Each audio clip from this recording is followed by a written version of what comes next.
Pete the Cat, The Great Leprechaun Chase by James Dean. Tomorrow is St. Patrick's Day, and Pete's teacher, Mr. G, is teaching about leprechauns. The only time you can catch one is on St. Patrick's Day. A leprechaun will bring you good luck, Mr. G says. Now, everyone in the class wants a leprechaun. Pete gets a great idea. He will open a leprechaun catching business. St. Patrick's Day comes, and Pete gathers some supplies. He hangs a sign above his stand. This will be easy, Pete thinks. Squirrel is Pete's first customer. I want a leprechaun, Squirrel says.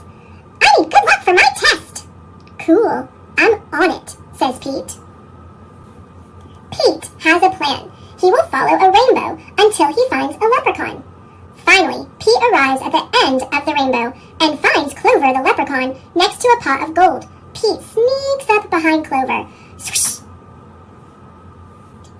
But Clover is too fast. Did you think you'd be catching me so easily? He asks. Once there was a cat named Pete who thought nabbing some luck would be neat. Then he happened upon a smart leprechaun who he'll find quite tricky to beat. Clover disappears in a puff of green smoke. Pete will need a new plan. That afternoon, Gus visits Pete's Lucky Leprechaun catchers. I want a leprechaun, Gus says. I need good luck for my band recital. Pete says, I'll see what I can do. Pete plans to lure Clover out with his music. He plays a jaunty song on his guitar. Before long, Clover dances over to Pete. Just a little closer, Pete thinks. Suddenly, Clover starts spinning around Pete. Round and round, Clover goes faster and faster. Oh no! Clover wraps up Pete with a rope. Pete has finally met his match, a crafty leprechaun he just can't catch. He'll never win, he better give in, or find something else to snatch. That evening, Callie visits Pete's Lucky Leprechaun catchers. I want a leprechaun, Callie says. I need good luck for my tennis match. Says Pete. St. Patrick's Day is almost over. There isn't much time left to catch a leprechaun. But Pete won't give up yet. Pete sets a trap for Clover. Before long, Clover tiptoes up to the trap and sniffs the air. I love candy, he whispers, peering under the box. Pete waits very quietly. Crash! Pete rushes over and checks underneath the trap, but it is empty. Clover skips away.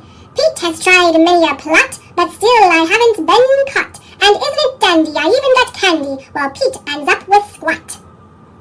Pete has an idea. He follows the trail of spilled candy to Clover's secret hideout. Pete sneaks up behind Clover. Swoosh! Pete finally catches Clover. Why do you want me? Clover asks. I'm helping my friends who need some extra luck, Pete says. Luck doesn't come from having a leprechaun, says Clover. You and your friends have each other. That's already makes you as lucky as can be. Could Clover be right? Pete is one very lucky cat. A lucky cat doesn't need a lucky leprechaun. He lets Clover go. Pete decides he will be the good luck his friends need by helping them out himself. Pete helps Squirrel study for his test. Squirrel aces it. Pete helps Gus rehearse for the recital. Gus rocks it. Pete helps Callie practice for her match. Callie wins it. Clover magically appears. Good job, Pete, says Clover. I have one more poem for ye. While Clover played hide and seek, Pete learned something unique. The luck that you make beats luck that you take. Any old day of the week. Happy St. Patrick's Day! Pout Fish, Lucky Leprechaun. Based on the New York Times best-selling Pout Fish books written by Deborah Dyson and illustrated by Dan Hanna. Written by Wes Adams, illustrated by Isidre Monet. Every St. Patrick's Day, Mr. Fish dresses up in a tall hat and whiskers and carries a pot of gold. But this year, his pot is empty. What a wonderful leprechaun costume, says Miss Shimmer. But my golden treasure is missing, Mr. Fish says. Leprechauns always carry a pot of gold. We'll find it, says his friend. Wearing green on St. Patrick's Day should bring us all good luck. Mrs. Squid spreads the word. We're looking for the missing treasure, she says. Missing treasure? Echoes Ms. Clam. Oh my! Besides his treasure, Mr. Fish has also lost his holiday cheer. We must find the missing gold, declares Mr. 8. Up and down, over and under, the creatures follow one another through the sea. As they parade after the missing treasure, a worried pout fish leads the way. Underneath the Emerald Isle, the excited searchers scatter in every direction. If you were golden treasure, where would you hide? Mr. Fish wonders. In the big, big dark, says Mr. Lantern. Let's see what we can find. Mr. Lantern and a nervous Mr. Fish swim down, down, down, where they discover a wild array of creatures. But not Mr. Fish's special treasure. Mr. Fish is glad to leave the depths behind. Let's visit my cousins, the oysters, suggests Miss Clam. They know all about hiding treasures. No luck. Lounging on a sandy bed near the shamrock, the oysters explain that they only know about hiding pearls inside their shells. Mr. Fish's smile goes further upside down. How about the shipwreck? Says Mr. 8. In the hold of a sunken pirate ship, they find a chest of golden coins. Is this the treasure you are looking for? Asks Ms. Clam. No, says Mr. Fish. I'm going home, says a disappointed searcher heading toward Rainbow Reef. As Mr. Fish watches the small fish swim away, he has an idea. I think I know where my treasure is. He darts off and the others follow. At the end of Rainbow Reef, in a hidden hollow, Mr. Fish finds what he is seeking. A school of shimmering yellow butterfly fish. We've found the gold at the end of the rainbow, Mr. 8 declares. We thought it would be fun to play hide and seek, say the mischievous golden fish as they swirl back into Mr. Fish's pot, completing his costume. It is a happy parade home now that Mr. Fish is reunited with his little friends. What a lucky day, says a smiling Mr. Fish. Happy St. Patrick's Day to one and all. How to Catch a Leprechaun. Words by Adam Wallace. Pictures by Andy Elkerton. The night is dark. The streets are quiet. St. Patrick's Day is near. I tap my hammer so you'll know the leprechaun is here. I'll pull out all your laces, put glitter in your hair, and when you walk around, you'll see my gold coins everywhere. You'll never catch me in your trap, but yes, I'll make a scene. I'll turn the whole place upside down. Your toilet will be green. House number 1, I'm going in. Really? That's your trap? I'm in and out without a doubt. That one was a snap. And now, I think it's getting worse. A shoebox on a stick? I'll dance a jig and still escape. We leprechauns are quick. Another house. I fixed your shoes. They really were quite smelly. I'll eat the nuts you left as bait and leave with a full belly. Now you're talking. Look at this. It's dandelion tea. But I'm too speedy for your trap. This tea is mine for free.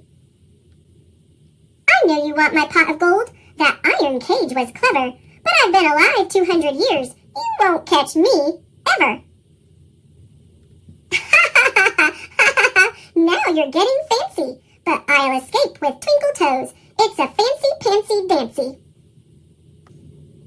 It seems to me an engineer has helped with this design. Too bad this little leprechaun is going to be just fine. Your entire house is one big trap. From the ceiling to the floor. Nice try indeed. But soon enough, I'll stroll right out the door. The Leprechaun Be Gone 3000 gave me quite a scare. But without a 4-leaf clover, I won't be caught in there. You'll never catch this leprechaun. Impossible. That's a fact. Unless, one day, a brilliant child designs the perfect trap. But who will that child be? Better luck next year. Lucky Tucker by Leslie McGurk. When Tucker woke up on St. Patrick's Day, he got off on the wrong paw. First, he had to go for a walk in the rain before breakfast. Then his favorite squeaky toy got stuck under the couch. Just when he thought it couldn't get any worse, a black cat hissed at him. Hiss! My luck needs to change, thought Tucker. What if I roll in this bed of clovers? Maybe their luck will rub off on me. Little did he know that he was being watched by a leprechaun. You just rolled in me bed of 4-leaf clovers, the leprechaun said. Now you'll be the luckiest dog around. And off he ran. Tucker chased after the leprechaun, but he got sidetracked when he saw a boy licking an ice cream cone. The top scoop was about to fall off. Tucker made the catch. Wow, what a lucky dog, the boy said. By now, the leprechaun had disappeared, so Tucker decided to go to the dog park. Today was his lucky day. He got to play and wrestle with all his best friends. On his way home, Tucker passed by the bakery that sold homemade dog biscuits. Aren't you a lucky dog, Tucker? Said the baker. I've got a peanut butter shamrock, a chicken-flavored pot of gold, and a cheese-flavored horseshoe just for you. When Tucker arrived home, the mailman was delivering a big box. You are the luckiest dog I know, the mailman said, because this box is for you. Tucker tore open the box and jumped inside. His owner said, Lucky Tucker, you were supposed to have a bath tonight, but let's play with your new toys instead. Finally, it was time for Tucker to go to bed. It was his luckiest day ever. He was already dreaming about next St. Patrick's Day. St. Patrick's Day by Gail Gibbons. St. Patrick's Day is celebrated each year on March 17th. This holiday is celebrated by the Irish and other people in many parts of the world. They honor St. Patrick, the patron saint of Ireland. St. Patrick lived many years ago. He was born in Britain around the year 380 and raised in a Christian family. His parents didn't name him Patrick. Some people believe his name was Maywin. While still a boy, he was kidnapped and brought to Ireland, where he was made a slave. His captors forced him to herd sheep. He prayed that God would help him. 6 years later, he escaped. After finally arriving back in Britain, he lived quietly, thought, and prayed. He realized what he wanted to do. He had dreams of returning to Ireland to teach the people about God. He went to France to study religion. In the year 432, the head of the Catholic Church, the Pope, named him Patricius, the Latin name for Patrick. He became a priest and then a bishop. At last, Bishop Patrick's dreams came true. He sailed back to Ireland and began preaching. He built churches and schools all over the country. People noticed his kind ways and trusted him. Bishop Patrick spent the rest of his life caring for the Irish people. They loved this kind man. People honor Patrick on March 17th because he died on that date in the year 461. Later, the Catholic Church made him a saint, Saint Patrick. Today, many things are done to celebrate this holiday. People go to church to give thanks to Saint Patrick for his work in Ireland. People have fun, too. They dress in green to honor an ancient Irish custom. Hundreds of years ago, the people of Ireland burned branches with green leaves during the month of March and spread the ashes in fields to make them fertile and green. To wear green is to honor Ireland, the Emerald Isle. Decorations are put on doors and windows. Shamrocks appear everywhere. The shamrock is a plant that has 3 leaves and looks like a clover. It is the symbol of St. Patrick as well as of Ireland. Leprechauns are remembered on St. Patrick's Day. Long ago, some Irish folk believed in these little magic creatures. It was thought if you caught a leprechaun, you could make him lead you to a pot of gold. Leprechaun comes from the Old Irish word luchorpan, meaning wee one. People believed they were only as big as your thumb. There is the shillelagh, too. In Ireland many years ago, there was an old oak forest called shillelagh. The Irish liked to own a sprig of shillelagh, a short oak club from the forest. Often people decorate shillelaghs with green ribbons. The harp is one of the oldest musical instruments and has been popular with Irish people since early times. It serves as another St. Patrick's Day decoration. On St. Patrick's Day, people may give cards to their families and friends. People also make cakes, cookies, and goodies to share with others. Some people give flowers. Others wear green carnations or pin shamrocks to their clothes to celebrate the holiday. There may be St. Patrick's Day plays, too. Some families and friends have quiet times together in remembrance of St. Patrick. Often there are meals to share. St. Patrick's Day parties are given, too. It is fun to sing Irish songs, dance Irish jigs, and play games. In many places, there are St. Patrick's Day parades. Flags flutter in the wind. Pipers and fiddlers play Irish tunes. There are green hats, people in costumes, green banners, lots of green. The first time St. Patrick's Day was celebrated in the United States was in 1737 in Boston. Each year, the Irish and many other people love to celebrate St. Patrick's Day. For many people, it is a day for worship and for celebration, and if you're not Irish, to feel a little bit Irish. Legends about St. Patrick. St. Patrick and the snakes. It is said that St. Patrick got rid of all the snakes in Ireland. By beating his drum, he frightened them into the sea. Today, there are no snakes in Ireland. St. Patrick and the poison. Some people say that a wizard tried to kill St. Patrick by putting poison in his drink. St. Patrick quickly turned it into ice and tossed it from his cup. St. Patrick and his cloak. It is said that St. Patrick had a friend who borrowed his cloak. There was a big fire where the friend was staying, but he was not hurt because he was wearing St. Patrick's cloak. St. Patrick and the shamrock. St. Patrick used the shamrock to explain to people about the Holy Trinity, one God and three divine beings, the Father, the Son, and the Holy Spirit. Growing at his feet was a shamrock.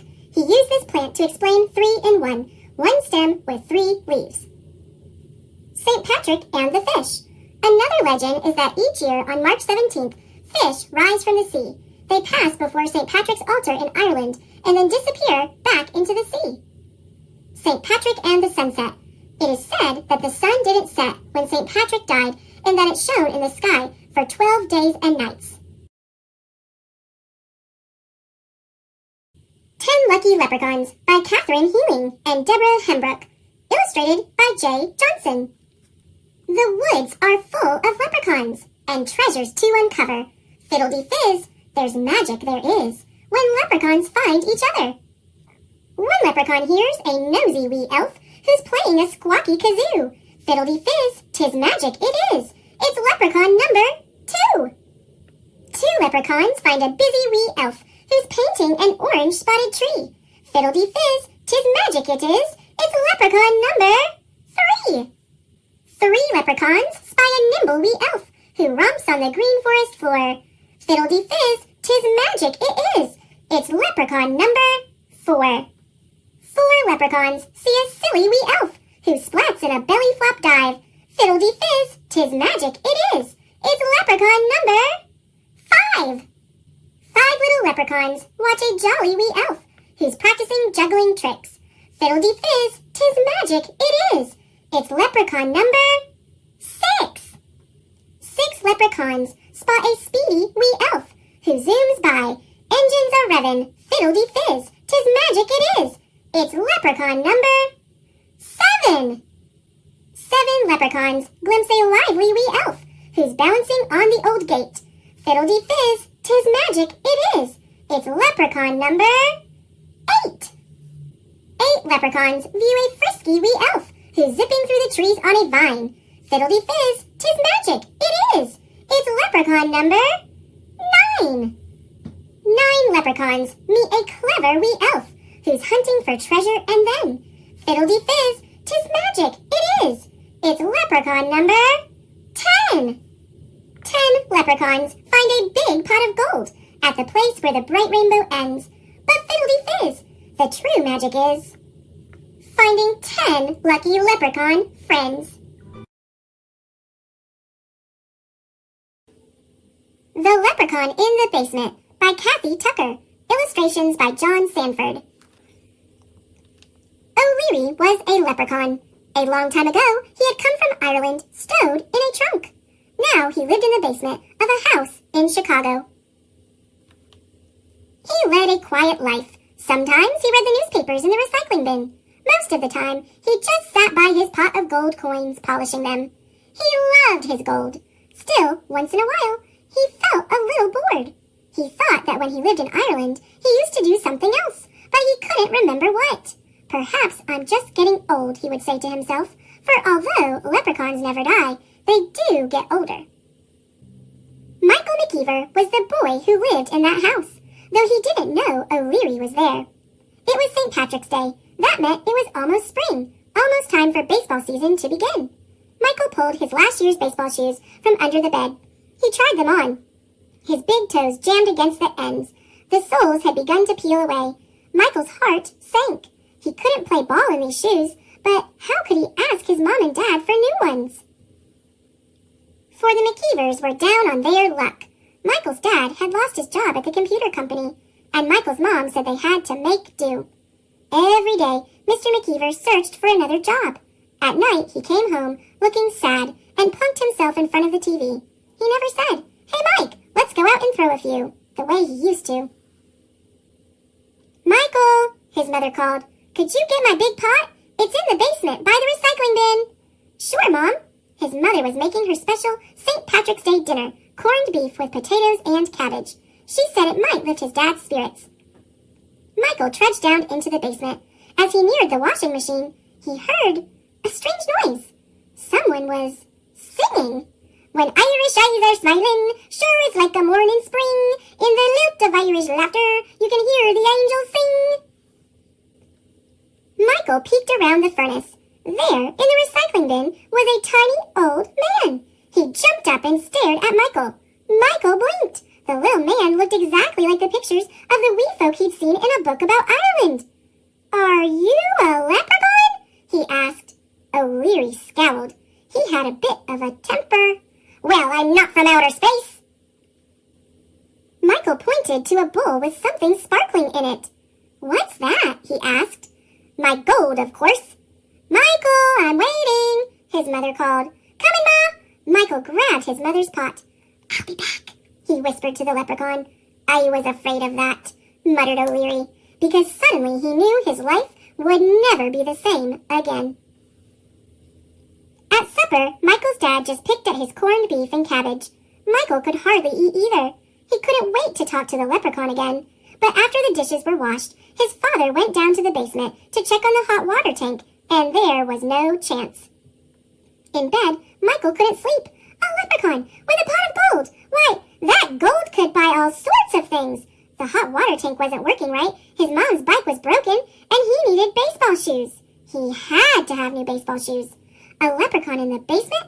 Maybe their luck was going to change. O'Leary was awake too. He had always liked to sing an Irish song on St. Patrick's Day, but he could see that he had been very foolish. Now a human being knew where he was. Now there would be trouble, for humans wanted just one thing from leprechauns. They wanted gold.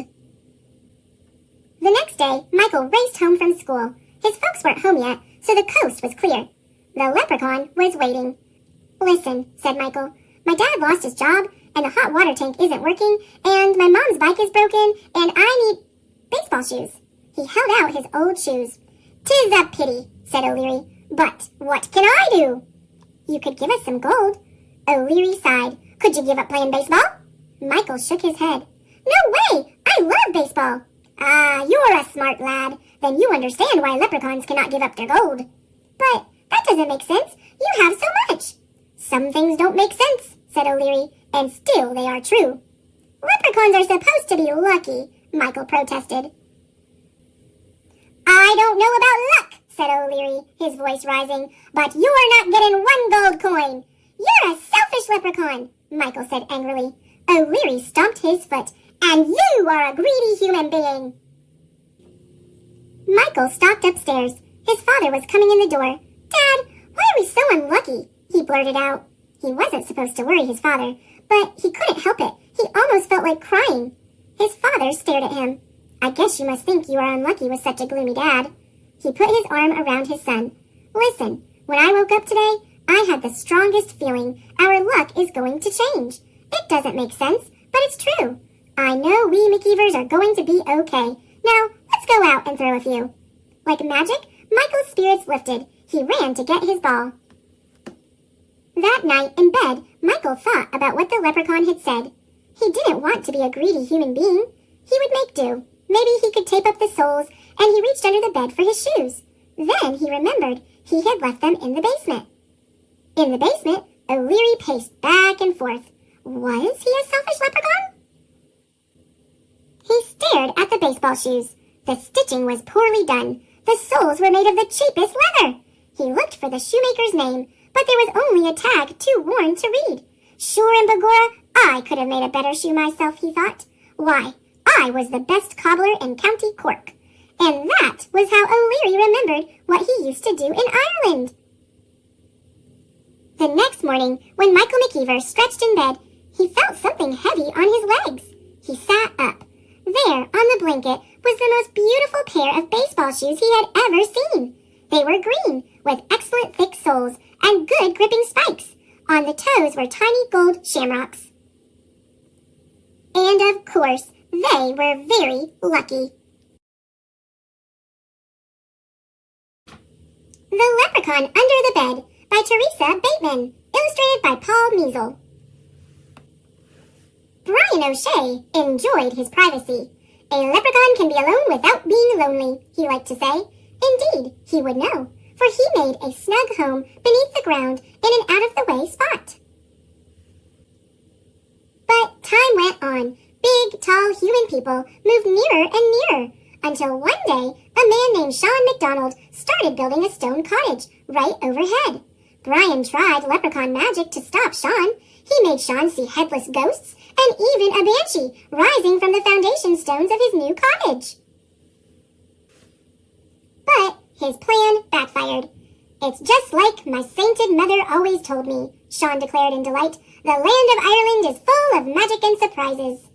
All too soon, a fine cottage stood over Brian's home, so he built a door under Sean's bed. On moonlit nights, Brian would cobble outside. When it rained, he worked under Sean's bed, deliberately disturbing the man's sleep. Yet, he didn't wish to be discovered, so if Sean moved, Brian would whisper, "Now, don't you be frettin' your wee little head. It's only the cat under the bed." After a week of restless nights, Sean decided he had to know why he wasn't sleeping well. He went to bed, as usual, but though his eyes were closed, his ears were open. At midnight, the tapping began, and Sean sat bolt upright. "Now, don't you be frettin' your wee little head. It's only the cat under the bed," he heard from below. "Ah, of course, the cat," Sean yawned, settling back under the covers.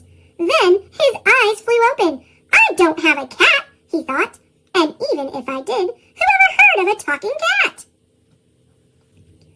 So, what was under the bed? The answer popped into his head. Sean smiled. His mother had always said that a leprechaun in the house was a fine piece of luck. Luck he couldn't afford to lose. The next morning, Sean made stirabout for breakfast and placed a bowl of it under the bed for the cat. At lunch, the bowl was empty, so he put in some stew. From that day on, every time he filled his own plate, he added a bit to the bowl under the bed. Sean was a hard-working man, but his small farm produced barely enough. Times grew hard, and times grew harder, until there came a day when Sean went to bed with both his stomach and the bowl empty. The next morning, a gold coin gleamed in the middle of the kitchen table. "What a blessing it is to have a cat in the house," he remarked aloud, before hurrying out to buy good food. They lived well for weeks on that coin, but soon the cupboard was bare again, and another gold coin appeared. "Consider this a loan," Sean said, "until times are better. Thank you, cat." But when Sean went to buy his oatmeal and potatoes, there was more than one eyebrow raised in the village. A poor man might have saved one gold coin for hard times, but 2? Gossip ran like water through fingers, and as it spread, it grew. Sean MacDonald must have a whole chest of gold coins hidden in his cottage. What many tongues say, be it true or not, many ears hear. 2 robbers caught wind of the tale and decided that no one deserved Sean's gossiped gold more than they did. One crisp, dry morning, they hid outside, waiting for Sean to leave. Then they slipped into his cottage, tossed the cupboards, and pried stones out of the fireplace. Such a clatter made Brian poke his head up from under the bed. He was shocked at what he saw, but what happened next was worse. The cottage door swung open as Sean returned for a forgotten tool. In no more time than it takes to tell, the robbers tied the poor man to a chair. "Tell us where you've hidden the gold," they bellowed. Fearing for Sean's safety, Brian banged his hammer against the floor to catch the robbers' attention. "Hey now, what's that?" one of the men asked. Fearing for Brian's safety, Sean spoke quickly. "Now, don't you be fretting your wee little head. It's only the cat under the bed." "Cat?" the man replied. "Well, the bed's the only place we haven't looked." As Sean worried, Brian grinned. Both robbers stuck their heads under the bed, and there they saw exactly what Brian had told them. A cat. But this was a wild cat. Eyes like lightning and claws like knives. The cat smiled at the robbers, then licked its lips as if it found the sight of them tasty. With a shriek, the men tumbled backward, then fled as if the devil himself were at their heels. Brian laughed till tears ran down his cheeks. Sean chuckled as well as he wiggled free of the rope. Then he stretched and bowed in the direction of his pillow. "'Tis a grand thing indeed, having a cat beneath the bed," he declared. "Aye," replied a voice from below, "and it's a pleasure having a friend above it." And they lived well and happily for the rest of their days. The Luckiest St. Patrick's Day Ever by Teddy Slater, illustrated by Ethan Long. Top of the morning! It's March 17. The Leprechaun family is wearing the green. St. Patrick's Parade is about to begin. The wee ones are marching. Come on, let's join in. There goes Bedelia, leading the clan, arm in arm with Granddaddy Dan. She swings her shillelagh. They walk and talk gaily, moving as fast as they can. Timothy Shaughnessy, handsome and bold, marches along with a big pot of gold. And here comes Aunt Rose, tap-tapping her toes. With shamrock in hand, she follows the band, decked out in her very best clothes. Toodle-dee-toot, rum-a-tum-tum, Johnny and Jack play the fife and the drum. They kick up their heels in a wild Irish jig. Everyone's dancing, even the pig. After the march, it's back home for lunch, mulligan stew and green apple punch. Kate cuts the cabbage, Pat shells the peas. The mischievous children do just as they please. Friends and family keep coming to call. There's plenty of food for one and for all. The Caseys, McGregors, O'Grady's, Peg Finn. Everyone's welcome. Please, won't you come in? Lassies and laddies stream through the door until there's no room for one caller more. The leprechauns crowd round the dining room table, piling their plates as high as they're able. But before they dig in, they have one thing to say. May the luck of the Irish be with you today. Happy St. Patrick's Day! There was an old lady who swallowed a clover, by Lucille Calandro, illustrated by Jared Lee. There was an old lady who swallowed a daisy. She wasn't lazy when she swallowed the daisy. She swallowed the daisy to brighten the clover. I don't know why she swallowed the clover, but she didn't roll over. There was an old lady who swallowed a butterfly. She did not sigh when she swallowed the butterfly. She swallowed the butterfly to rest on the daisy. She swallowed the daisy to brighten the clover. I don't know why she swallowed the clover, but she didn't roll over. There was an old lady who swallowed a bird. It wasn't absurd when she swallowed that bird. She swallowed the bird to glide with the butterfly. She swallowed the butterfly to rest on the daisy. She swallowed the daisy to brighten the clover. I don't know why she swallowed the clover, but she didn't roll over. There was an old lady who swallowed a pot. Believe it or not, she swallowed that pot. She swallowed the pot to carry the bird. She swallowed the bird to glide with the butterfly. She swallowed the butterfly to rest on the daisy. She swallowed the daisy to brighten the clover. I don't know why she swallowed the clover, but she didn't roll over. There was an old lady who swallowed some gold. It wasn't cold, all that shiny gold. She swallowed the gold to fill up the pot. She swallowed the pot to carry the bird. She swallowed the bird to glide with the butterfly. She swallowed the butterfly to rest on the daisy. She swallowed the daisy to brighten the clover. I don't know why she swallowed the clover, but she didn't roll over. There was an old lady who swallowed a fiddle. It is a riddle why she swallowed a fiddle. The old lady started to dance, and before she was done, a wee little leprechaun joined in the fun. As they twirled high and low, she giggled so much, out popped a rainbow. Happy St. Patrick's Day!